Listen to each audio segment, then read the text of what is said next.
Hola queridos hermanos, queridos amigos, una alegría poder encontrarnos para compartir un nuevo mensaje de la palabra de Dios. Estoy muy agradecido por la oportunidad.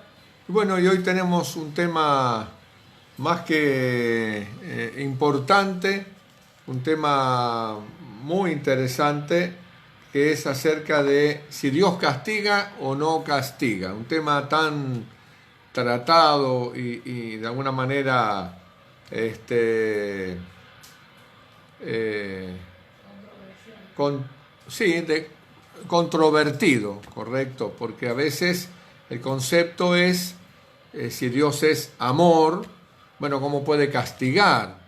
Bueno, es un tema bastante complicado, correcto. Pero bueno, vamos a ver en esta noche, vamos a orar para compartir este tema. Y es más que interesante lo que vamos a ver, lo que vamos a recorrer. Así que bueno, vamos a tener una oración. Amado Padre, gracias por la oportunidad de compartir este tema. Te pido que tú me dirijas, que el Espíritu Santo sea el que guíe la presentación del tema para que sea claro, para que pueda aclarar en nuestras mentes la luz que tú nos has dado a través de la Biblia y del espíritu de profecía. Gracias, pedimos tu dirección en el nombre de Jesús. Amén. Muy bien. ¿Cómo comenzar? ¿Por dónde empiezo? Hay mucho para decir. De todo lo que hay para decir, de los ejemplos bíblicos. Bueno, yo escogí algunos, como siempre, si no esto se haría muy largo, habría que hacer 2 o 3 videos, pero lo hice de una manera que más o menos ya se va a entender, correcto, espero, ¿no? Y ustedes escribirán allí a ver qué les parece. En primer pasaje es Apocalipsis capítulo 3, versículo 19. Apocalipsis capítulo 3, versículo 19. Correcto. Y el texto dice claramente, yo reprendo y castigo, correcto, yo reprendo y castigo a todos los que amo. Sé pues celoso y arrepiéntete. Esto tiene una relación muy estrecha con lo que los padres viven y con los que, bueno, yo he vivido en mi vida, porque Proverbios capítulo 3, versículo 12, nos dice claramente la palabra de Dios, porque Jehová al que ama castiga, como el padre al hijo a quien quiere. O sea, que vos tenés 2 hijos y uno es muy rebelde. Bueno, obviamente que la forma de educarlo no puede ser igual para los 2. Es distinto, correcto, porque uno acepta, uno obedece, uno es servicial, el otro es rebelde, renegado, busca todas las contras, todos los peros, protesta todo. Bueno, obviamente que uno tiene que tomar ciertas acciones. La Biblia habla mucho, no es el tema de hoy puntualmente, pero la Biblia habla mucho de que los padres deben castigar a sus hijos. Hasta por allí hay textos que hablan con vara, correcto. Yo me acuerdo que cuando yo entré en primer grado, yo me acuerdo que todavía en esa época, miren con los años que tengo, todavía en esa época había una maestra que le juntaba los deditos así al nene que se portaba mal, porque un nene, teníamos 6 años, y le pegaba con la regla. O sea, y mi padre me contaba que algunos maestros medio lo fajaban a los chicos. O sea, otra época, correcto. Pero sí, la Biblia habla mucho acerca de que el hijo que es castigado no con crueldad, castigado también para que duela, pero no con crueldad, evita la deshonra de sus padres. Bueno, otro tema ese, ¿no? Pero la Biblia dice, correcto, como el padre castiga a sus hijos, porque los ama, lo mismo hace el Señor. Yo reprendo y castigo a todo el que amo. Quiero resumir esto así de esta manera, ¿no? Dios castiga para redención, castiga para salvación. Satanás castiga porque quiere lastimar, destruir, no le importa correcto, la vida humana, él quiere causar daño. Obviamente que cuando uno castiga para corregir es correcto, pero sería incorrecto castigar sin piedad, como esos padres que para cualquier cosa sacan un cinto y lo marcan a los hijos o los golpean. Bueno, eso es otra cosa. Ya el espíritu que maneja a esa persona es distinto. Hay dos espíritus, o te maneja el Espíritu Santo, correcto, o te maneja el diablo. Y el diablo es homicida del principio y solamente lo que quiere es destrucción. Entonces eso hay que diferenciarlo bien para entenderlo, correcto. Nosotros mismos castigamos a nuestros hijos, bueno, no vas a tener postre, o no vas a ver tal programa, o no vas a ir con los jóvenes a jugar el partido de fútbol. ¿Por qué? Porque te portaste mal, porque desobedeciste, porque uno busca la manera, pero no lo hace por bronca. Bueno, si lo hace por bronca, estaría equivocado, pero si lo hace con autoridad y con amor, lo está haciendo para corregir. Así que no habría ningún problema en entender este texto de Apocalipsis 3:19, que Dios al que ama castiga. Y es para reprender, correcto. Muchas veces en las Escrituras vemos acciones de Dios de este tipo y cuesta mucho comprenderlo, porque el enemigo ha sembrado en la mente del universo, y no estamos ajenos a ese pensamiento o a esa dicotomía mental de que si Dios es justo, no puede ser misericordioso, y si Dios ama, no puede castigar. ¿Saben cuántos hermanos, cuánta gente que es creyente en Dios tiene este conflicto? Porque si Dios es amor, no puede castigar, pero no se dan cuenta que el castigo el entender la palabra castigo quizás sea el problema.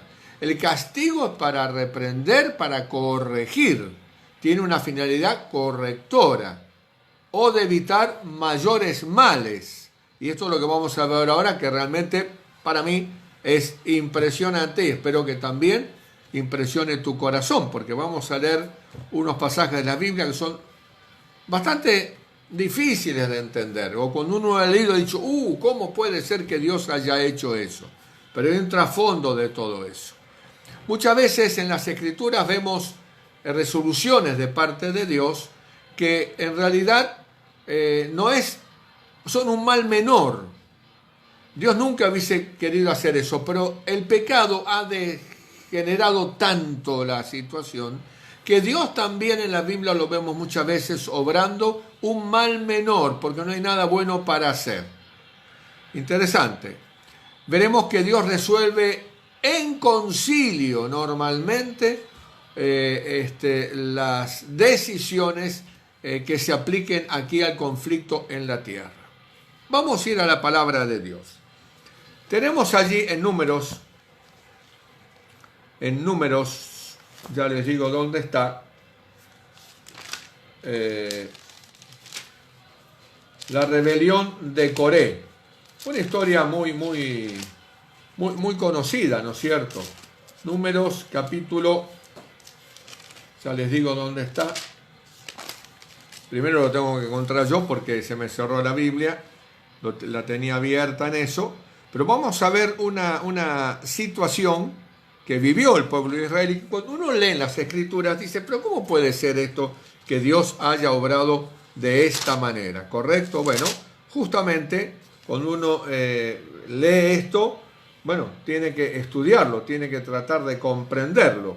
Y a veces no es fácil comprender estas cosas, hay que leer. Pero cuando uno lee, siempre, querido hermano, querido amigo, cuando uno lee, siempre encuentra solución a las cosas, dentro de la luz que está dada, ¿no es cierto? Muy bien. Vamos a ir a Números entonces. Números, capítulo 16. Estaba a una página, bueno. Capítulo 16. La rebelión de Coré. Es largo para leer, no voy a leer todo, solo algunos pasajes, nada más. Creo que la mayoría lo conocemos y usted lo puede leer después, todo el capítulo 16, y dice que Coré, Datán y Abirán, tres cabecillas de este movimiento que se levantó, correcto, se levantaron contra Moisés. Vamos a entender esto. Dios llama a Moisés, lo hace el libertador de Israel de Egipto, lo saca, pero está cerca de 2 millones de personas las que salieron, 600.000 hombres, sin contar mujeres y niños.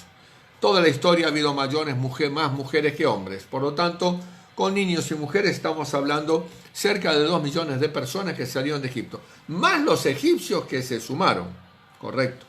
Bien, en toda esa masa de gente, bueno, siempre hay problemas en un grupo de 20, se imaginan cerca de 2 millones de personas, ¿no es cierto?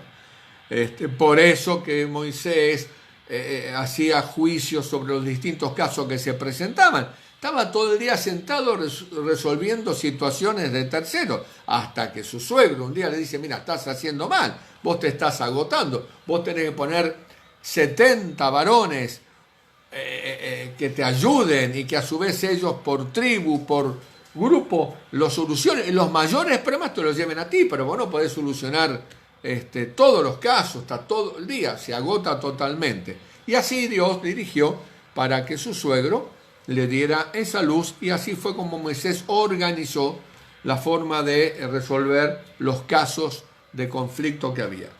Pero se juntaron contra Moisés y Aarón y le dijeron, basta ya de vosotros, o sea, no queremos saber más nada de ustedes.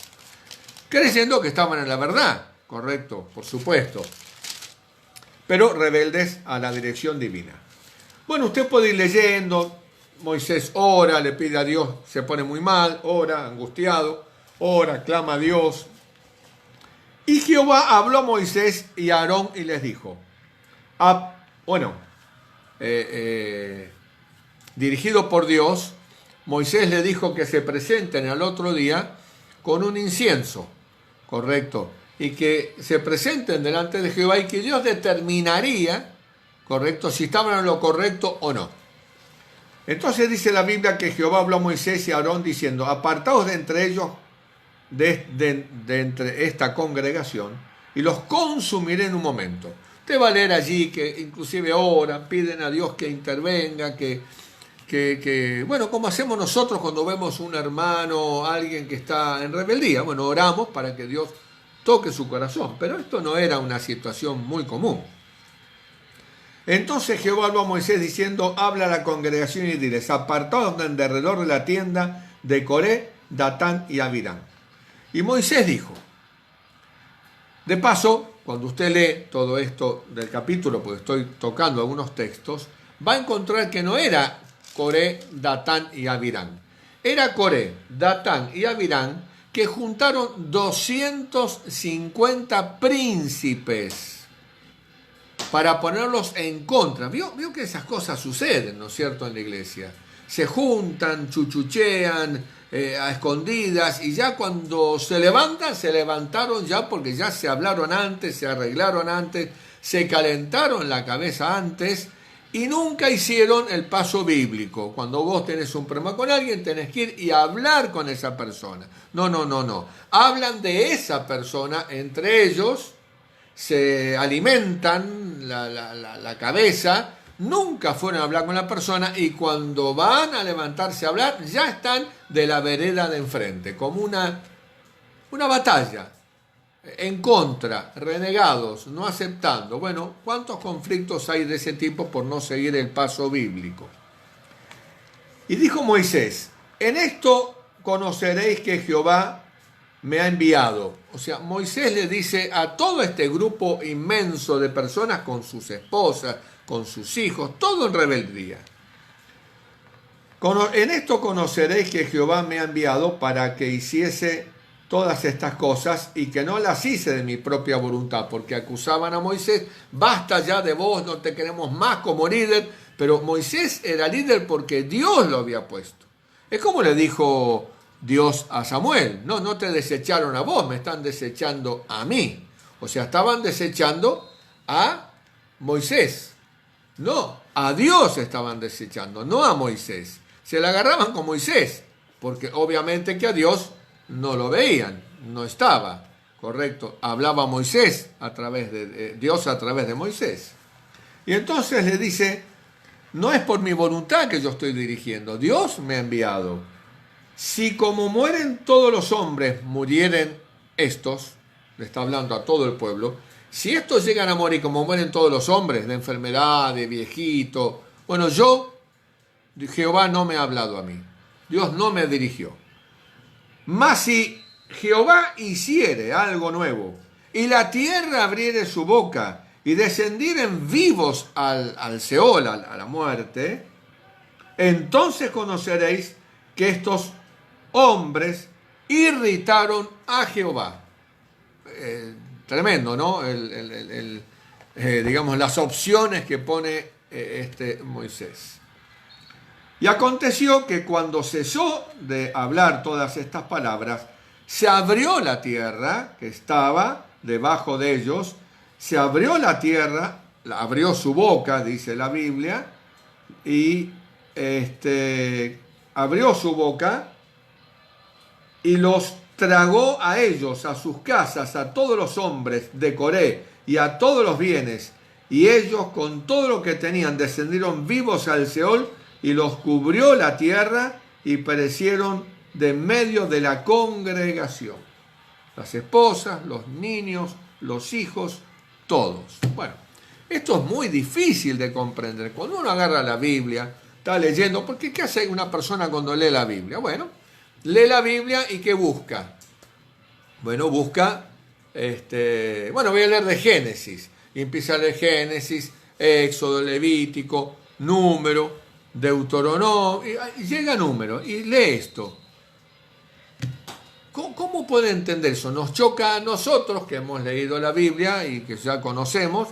¿Cómo entender esto? Bueno, yo quiero agradecer a Dios en primer lugar porque Dios nos ha dado tanta luz, queridos hermanos, queridos amigos, tanta luz a través del don profético del linaje de White, sin el cual hoy tendríamos más o menos, 100, 200 iglesias adventistas divididas, cada uno con su versito, cada uno con su visión, con su interpretación, igual que las iglesias pentecostales que se enojan, van, se clavan un cartelito y la iglesia pentecostal y ya es pastor. Estaría lleno de eso dentro de nuestro sistema. Gracias a Dios, Él nos ha mantenido unidos, correcto, a través de la Biblia y del don profético. No me queda otra que usar este libro maravilloso que es Patriarcas y Profetas. Correcto. Y allí, en la página, ya les digo, porque esta es la entrada, 313, 314, en adelante, desarrolla la rebelión de Coré. Pero, en la página 320 a la 22, Dios abre una puertita allí que no la abre muchas veces. Yo he encontrado dos de estas puertitas he encontrado donde uno puede ver maravillosamente cómo Dios resuelve las cosas, cómo las vio. Es como que corre el velo y nosotros podemos ver cómo resuelve Dios las cosas. ¿Correcto? Bueno, voy a un segundito que voy a bajar el volumen aquí.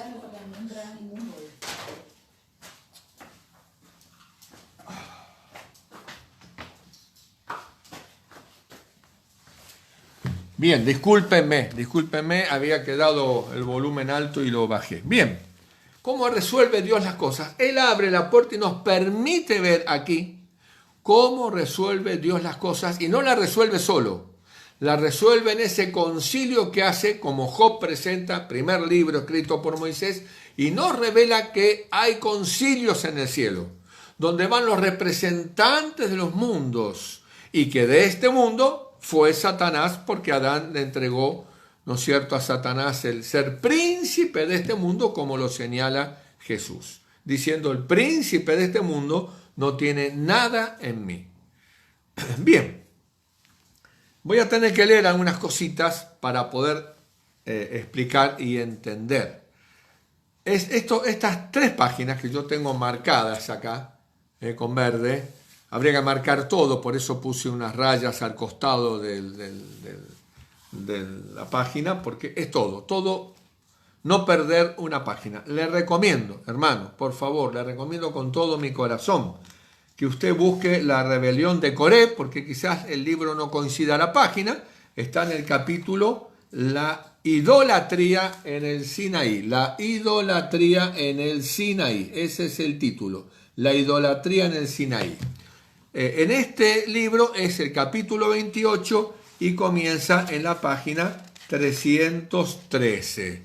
En este libro, pero usted puede agarrar otro libro para Patriarcas y Profetas que no tiene ilustraciones, lo que hace correr el número de página, y puede ser que esté en otro, no importa, pero el título va a ser el mismo, La idolatría en el Sinaí. Bien, y el párrafo es donde dice, aunque al perdonar la vida a Israel, Dios había concedido, ahí comienza el párrafo que usted tiene que buscar para seguir durante 2 carillas y media, allí es donde termina una revelación espectacular que yo quiero compartir con ustedes, no leyendo todo, pero por lo menos resumiendo algunas partes. ¿Qué explica aquí, querido amigo, querido hermano? ¿Qué explica aquí? Lo voy a hacer más fácil para no leer y a veces uno puede no entender.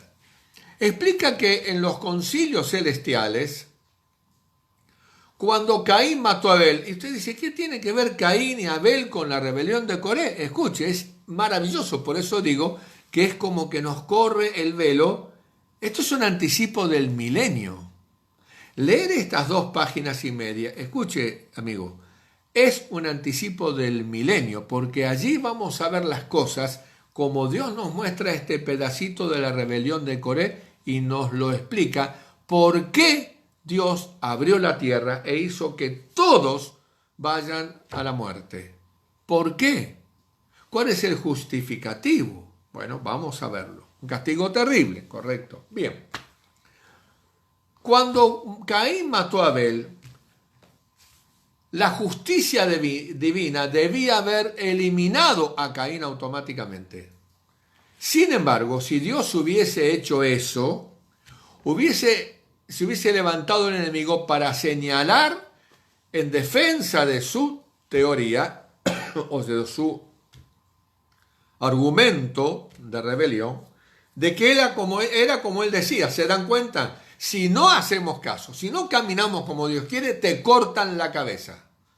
Entonces, Dios no puede ser justo y misericordioso, ¿correcto? Es un Dios tirano, un Dios que te corta. A mí me expulsó del cielo con los ángeles y ahora le corta, lo elimina a Caín. Cuidado con cometer errores, porque estamos bajo un reino de terror. Bueno, ese es el argumento que el enemigo esparció en el universo.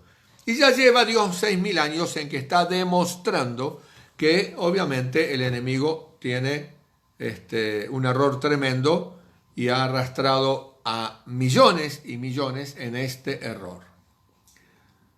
¿Qué pasaba entonces? Dios vio que si eliminaba a Caín, le daba una ventaja al enemigo. Por lo tanto, puso una señal en Caín. ¿Se acuerdan? Que nadie lo tocara a Caín. Usted dice, pero ¿cómo puede ser defensor de un asesino? Había un plan detrás de todo eso. Repito, Dios estaba obrando un mal menor. Escuche esto. Dios estaba obrando un mal menor para la finalidad del bien del planeta Tierra, de la historia. En ese momento no era lo mejor hacer eso. Lo mejor hubiese sido eliminar a Satanás. Pero se les generaba un conflicto universal. ¿Correcto? Entonces Dios dejó que Caín siga vivo y que nadie lo toque. Quería mostrar al planeta entero, al mundo celestial, qué pasaba si Dios dejaba el pecado sin castigar. ¿Qué pasa si usted en una fuente de manzanas deja la manzana podrida que pasó y la vio? ¿Usted qué pasa? Usted sabe qué pasa. va a tocar y contagiar a las otras manzanas. ¿Qué hace cuando usted ve una manzana podrida en medio de las otras frutas o un tomate en medio de la canasta de tomate? Lo saca rápidamente, ¿correcto? Y quizás lave con un poquito de vinagre o de lavandina y agua las otras que tocaron para que no se pudran el resto de los tomates. Usted tiene que escoger el mal menor, salvar lo que más puede. Bueno, Dios hizo eso. Al darle la vida a Caín y que nadie lo toque, dice algo muy interesante. Quiero ver si lo puedo leer aquí, ¿no es cierto? Dice algo interesante. Acá está. Al perdonar la vida a Caín, Dios había demostrado al universo cuál sería el resultado si se permitiera que el pecado quedara impune. O sea que ahora dejo a Caín. Como consecuencia de la obra de Caín, vino a la maldad y creció la maldad a tal grado que Dios tuvo que traer el diluvio sobre la tierra. Y todos, no el mundo no vio nada, los representantes de los mundos, el universo, entendió las consecuencias de haber dejado a alguien que se rebeló abiertamente asesinando a su hermano. Interesante, muy interesante. A nadie se le hubiese ocurrido esto, ni pensarlo. ¿Qué tiene que ver lo que pasó en Caín con lo que pasó en Coré? ¿Qué relación hay? Fíjense, escuche, preste atención. La influencia que por medio de su vida, la de Caín, y ejemplo, él ejerció sobre sus descendientes, condujo a un estado de corrupción que exigió la destrucción de todo el mundo por el diluvio. ¿Escuchó? Bendito sea Dios que nos dio el don profético. Bendito sea el Señor. ¿Quién podría entender esto? Nadie lo podría entender. Alabado sea Dios por el don del espíritu de profecía, amigo. Lea por favor, lea patriarcas y profetas y reyes. El deseado de toda la gente es cómaselo. Hechos Apóstoles y por favor el conflicto de los siglos. Por favor, lea, hermano. Si no lee, no crecemos. Estamos comiendo papilla cuando ya tendríamos que comer guiso, dice Hebreos capítulo 5. Bien. Después de esa experiencia, apenas Dios saca a Israel de Egipto, ahí se levanta una rebelión tremenda. ¿Y qué hace Dios ahora? Va al concilio, presenta la situación de Coré, porque todos están viendo y tienen que resolver. En función de lo que vivieron con Caín, ahora aceptan la resolución divina de eliminar a todos los rebeldes, o sea, de sacar las manzanas podridas para que no se le pudra el cajón. ¿Se entiende? Ahora escuche esto, qué interesante. Qué interesante esto. Dice, así también habría sucedido con la apostasía en el Sinaí. Si la transgresión no se hubiera castigado con rapidez, se habría visto nuevamente los mismos resultados. La tierra se habría corrompido tanto como los días de Noé. Si se hubiera dejado vivir a estos transgresores, habrían provocado mayores males que los que resultaron por la vida de Caín. Por obra de la misericordia, escuche esto, por obra de la misericordia de Dios, miles de personas sufrieron para evitar la necesidad de castigar a millones. Un mal menor. Dios tiene que obrar un mal menor. ¿Escucha eso? Y es por misericordia. ¿A quién? A todos. El resto, que no tiene nada que ver con lo de Coré. Para salvar a muchos había que castigar a pocos. Además, más revelación. Como el pueblo había despreciado su lealtad a Dios, había perdido la protección divina y privado de su defensa, toda la nación quedaba expuesta a los ataques de sus enemigos. Si el mal no se hubiera eliminado rápidamente, pronto habrían sucumbido los israelitas, víctimas de sus muchos y poderosos enemigos. 2 razones.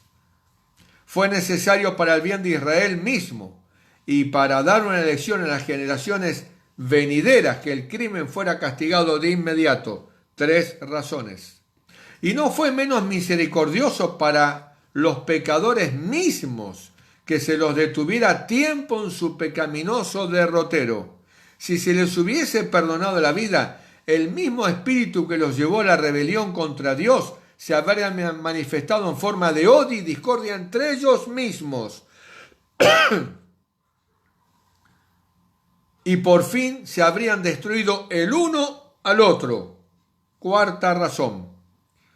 Fue por amor al mundo, por amor a Israel y aún por amor a los transgresores mismos, por lo cual el crimen se castigó con rápida y terrible severidad.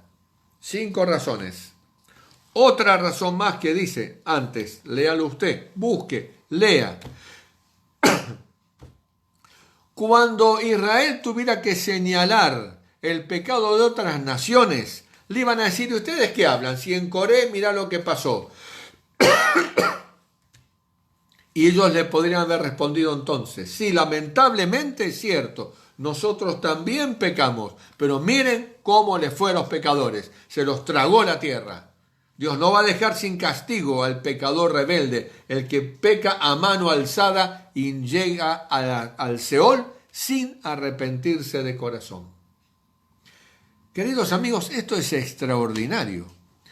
Cuando Dios castiga, castiga para salvar, castiga por amor, inclusive a estos transgresores, para que no se lastimaran entre ellos y más sufrimiento entre esos hijos, esas mujeres, esas familias, porque se terminan destruyendo unos a otros, aunque estaban perdidos. Dios los lleva al descanso por amor. Los elimina por un acto de amor. Por eso es que la destrucción final de los impíos es un acto de amor.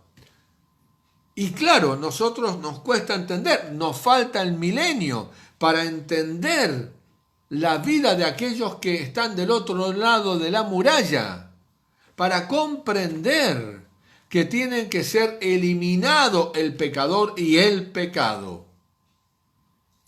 Dios obra castigando, y lo dice claramente su palabra. Dios castiga porque ama, para reprender y para que se arrepienta una persona. Está lleno de textos, lleno de casos y lleno de citas. No puedo traer todo aquí porque, repito, se haría muy largo, correcto. Pero es un tema para estudiar, querido amigo. Yo no me canso de invitar con toda mi alma que lean, porque esto siempre estuvo aquí, ¿Y cómo no lo leyó nadie? No sé, nadie no, muchos lo habrán leído, pero la gran mayoría no lee, no tienen la costumbre de leer, de entender, porque para eso nos fue dada esta luz adicional. Es como una lupa. Usted toma el texto bíblico y entonces allí coloca el don profético y es una lupa que le hace comprender. Y en este tema es más que importante, porque al comprender esto nos resuelve este gran problema de no comprender a Dios cuando Dios obra con justicia. El caso de Usa, que toca el arca y se muere. No está explicado, pero debe ser muy parecido. ¿Qué hubiera ocurrido si Usa hubiese sido perdonado? En el cielo lo vamos a ver. Hoy está explicado este pedacito como un anticipo del gran velo corrido que tendremos en ese milenio, donde todas las cosas nos serán explicadas, donde podremos ver el perfecto amor, la perfecta misericordia, aún en los actos de reprensión y de castigo divino, que es porque Dios te ama. Sé pues celoso y arrepiéntete. Bueno, hay gente que se revela más. ¿Cómo diferenciar cuando es un castigo divino de un castigo, no un castigo, de un ataque del enemigo? Bueno, no es tan fácil. Yo por lo menos ahora no se me ocurre, tendría que estudiar y pensarlo. Pero hermano, si usted está escondido en el Señor, si usted está orando todos los días, si usted entrega su vida al Señor con sus defectos, con sus errores, con sus rebalones, con sus caídas, pero se vuelve a levantar y sigue escondiéndose el Señor del lo más profundo de su corazón, no tema, Dios está dirigiendo su vida.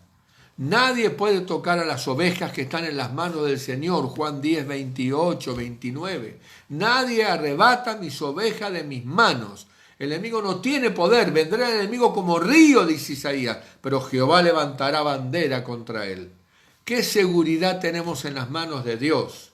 ¿Qué seguridad tuvo Israel? Pero siempre habrá entre nosotros los rebeldes, los Coré, los Abirán, Natán, los que se rebelaron, siempre estarán entre nosotros. El trigo y la cizaña estarán juntos. No lo toquen, no les corresponde a ustedes, déjenme el juicio a mí. Yo he visto juicios de Dios, he conocido juicios de Dios, con personas que han levantado abiertamente contra Dios sus decisiones, revelándose abiertamente. He visto, es tristísimo.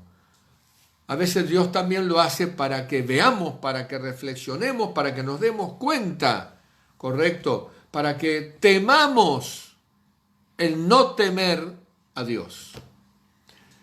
Entonces, es cierto que Dios castiga, pero el castigo es corrector, el castigo es redentor. El castigo tiene una finalidad. Dios quiere llevarnos al cielo. Y a veces, como los niños, necesitamos un chas-chas, ¿correcto? Una caricia fuerte, por decir así, pero siempre es de la misma manera como dice Proverbios 3:12. El padre que ama a su hijo castiga, pero no lo agarra con un palo y lo muele. Lo castiga hasta con oración. Correcto. Yo recuerdo que hace muchos años, imagínese usted, yo tenía mi familia, mi esposa, en el año 77, me casé por primera vez, estuvimos juntos 43 años, pero teníamos una nena, Cintia, y bueno, y un día mi esposa leía en conducción del niño o a unos libros de esos de educación, que la forma de reprender y castigar a un hijo con oración.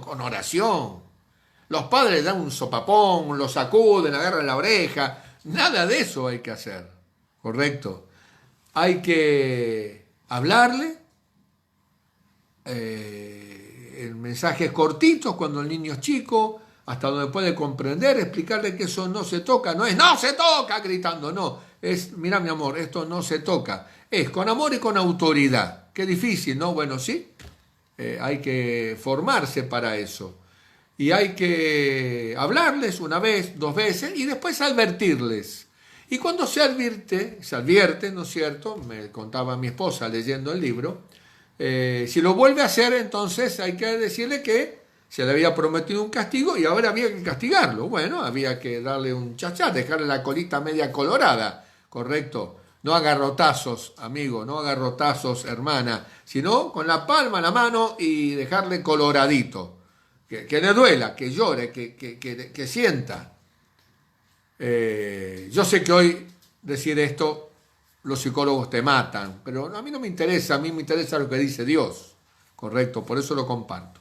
Pero en ese momento que mi esposa me contaba que había que orar primero y después castigar, es una locura, decía yo, claro, porque tenía el concepto del mundo. Mis padres, mi madre me corrió con un cuchillo una vez, mi padre me agarró a trompazos, correcto, no, una vez, o sea, lo saqué, yo era terrible de chico, ¿no? Terrible.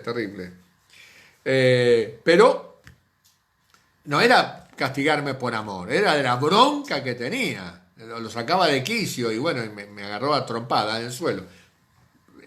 Más amagó que me pegó, porque si me hubiese pegado me rompió un hueso. Pero sí, tenía todas las ganas de darme un trompazo y intentó ahí querer pegarme, pero midió el golpe y bueno, fue horrible. Pero Dios no obra de esa manera. Bueno, mi esposa llevó a mi hija, después de advertirle, oró con ella y le dejó la cola colorada. Muy bien. En la segunda oportunidad, porque 2 veces mi esposa tuvo que castigar a una de mis hijas, nunca más hizo falta. Nunca más hizo falta. La otra necesitó también 2 o 3, creo, pero nunca más hizo falta. Pero lo cómico que quiero contar es que cuando la segunda vez que le pegó le tocaba el castigo a mi primera hija Cintia, cuando fueron a la pieza y ahí se tenía que arrodillar, mi hija dijo yo oro, y tenía 3 años. Yo oro, dijo. Claro, no cortaba nunca la oración porque sabía que después venía el castigo. Y mi esposa se reía, ¿no? Me contaba. Pero así todo, con esa cosa tan tierna, que uno se derrite frente a eso, le castigó igual. Qué interesante. Los años fueron pasando, yo fui creciendo, fui adquiriendo más conocimiento y hoy entiendo y agradezco al cielo que en su momento esta mujer hizo lo que hizo, porque Dios nos dio 2 hijas maravillosas, correcto, que hoy descansan en Jesús, pero hijas maravillosas, que no hacía falta nunca levantar la voz, o se podía conversar y sabían quién tenía la autoridad y sabía que papá y mamá las amaban y que siempre elegían o le aconsejaban lo mejor para ellas. Dios está trabajando con corazones llenos de pecado, llenos de rebelión. Y el problema más grande que tenemos es de falta de estudio, de investigación, y por eso mal comprendemos la forma en que Dios obra. Pero eso se puede corregir, amigo, y te invito a que puedas leer, a que puedas comprar un cuaderno, como yo tengo este cuaderno acá. Ahí está, yo tengo este cuaderno acá. Y ahí anoto mis cosas, anoto los textos bíblicos, anoto las reflexiones, ¿correcto? Y sigo anotando, y anoto, y leo, y saco conclusiones. Y voy comprendiendo, porque oro para que el Espíritu Santo me dé entendimiento. Y vos podés hacer lo mismo, el Señor se deleita en darnos comprensión. Y así es como podemos descubrir estas cosas y resolver, por lo menos lo que hasta ahora hemos podido resolver. ¿Preguntas? Uno tiene para un milenio, pero hay que esperarlo y allí estarán todas las respuestas. Que Dios te bendiga, un fuerte abrazo con todo mi corazón.